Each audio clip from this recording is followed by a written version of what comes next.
एक जंगल में चिंकू और चिंकी नाम के भाई बहन रहा करते थे। जब छोटे थे तभी उनके माता पिता का देहांत हो गया था। तब से चिंकू और चिंकी अनाथ की ज़िंदगी जी रहे थे। चिंकू चिंकी का बहुत ख्याल रखता था।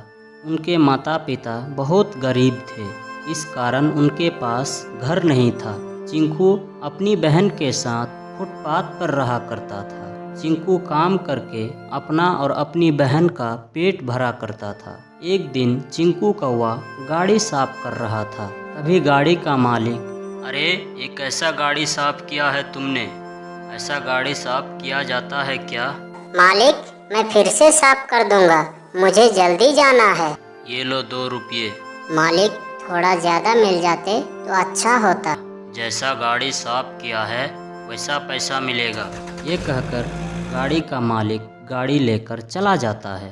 मुझे दूसरा काम देखना पड़ेगा, नहीं तो हम दोनों भाई बहन भूखे मर जाएंगे। चिंकू कौवा ने सोचा, इससे काम नहीं चलेगा, कोई दूसरा काम देखना होगा। फिर वह एक होटल में काम मांगने जाता है, पर उस होटल का मालिक उसे कहता है, अभी कोई काम नहीं है।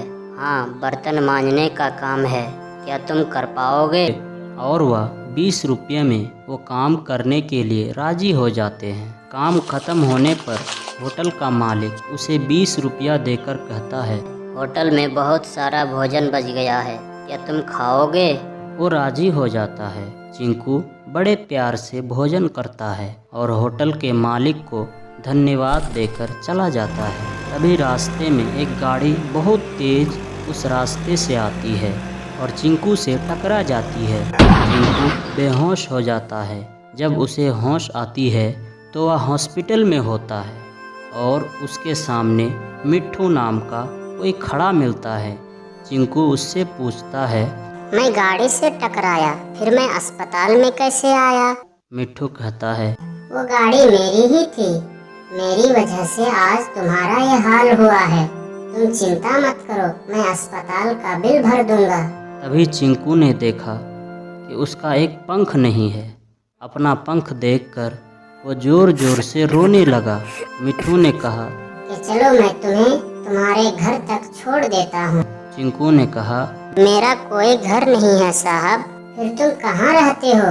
हम तो फुटपाथ पर रहते हैं साहब। मिट्ठू कहता है, अच्छा चलो, मैं तुम्हें तुम्हारी बहन के पास छोड़ देता हूँ। चिंकू अपनी बहन के पास चला जाता है। चिंकू को पता था कि उसकी बहन कहाँ होगी। साहब, आप मुझे मंदिर तक छोड़ दीजिए, मुझे पता है मेरी बहन मंदिर में होगी। मिट्ठू वहाँ से चला जाता है। चिंकी अपने भाई को देखकर बहुत रोने लगती है।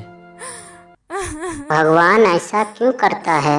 ऐसा कहकर चिंकी रोने लगती है। तभी चिंकू कौवा अपनी बहन से कहता है, ऐसा कुछ नहीं है, भगवान के घर देर है, अंधेर नहीं। दोनों भाई बहन वहाँ कुछ खाना खाते हैं। चिंकू अपनी बहन से कहता है कि अब उससे कोई काम नहीं हो पाएगा। अब हम लोग मंदिर के बाहर भीख मांगा करेंगे, उससे गुजारा हो जाएगा। ठीक है भैया। अब दोनों भाई बहन मंदिर में उस रोज से भीख मांगते थे। अब ऐसे ही बहुत दिन बीत जाते हैं। कोई उन्हें पैसा देता था तो कोई उन्हें खाने के लिए चीज़ें दिया करता था। अब ऐसे ही उन दोनों की दिन बीत रहे थे। तभी एक दिन एक आलीशान गाड़ी मंदिर के सामने आकर रुकी और उसमें से एक औरत बाहर आई। वो मंदिर में पूजा करने के लिए चली जाती है। थोड़ी देर बाद वो औरत मंदिर के बाहर आ जाती है। तभी उसके नज़रें चिंकू और चिंकी पर पड़ती है। उन्हें देखकर वो अपने बैग में से रोटी निकालकर उनके सामने फेंकती है। तभी चिंकी गुस्से में उस औरत से कहती है, मैडम, आपको रोटी देनी है तो हाथ में दो, ऐसे फेंको मत। ऐसे फेंकने से रोटी खाने के लायक नहीं रहेगी। मुझे मत सिखाओ कि मुझे क्या करना है क्या नहीं। मुझे लगा कि मैं हाथ में दूंगी या फेंक दूंगी। मैडम जी, इतना घमंड अच्छा नहीं। तू मुझे समझाएगी कि मुझे कितना घमंड है? रुक, मैं अभी बताती हूँ, तू इतनी सी है। ऐसा कहकर वो औरत चिंकी को मारने लगी और बहुत जोर जोर से मारने लगी। तभी चिंकू बीच में आकर कहता है, मैडम, मेरी बहन को मत मारिए, इसके तरफ से मैं माफी मांगता हूँ। आपने रोटी जमीन पर फेंका, इसीलिए मेरी बहन ने आपसे ये बात कही। इसमें इनकी कोई गलती नहीं। तुम समझदार लगते हो।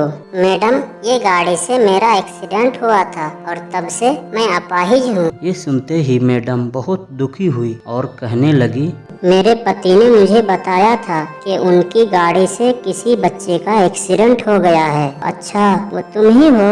मुझे क्षमा कर दो, मैं तुम लोगों के ऊपर बहुत गलत व्यवहार किया।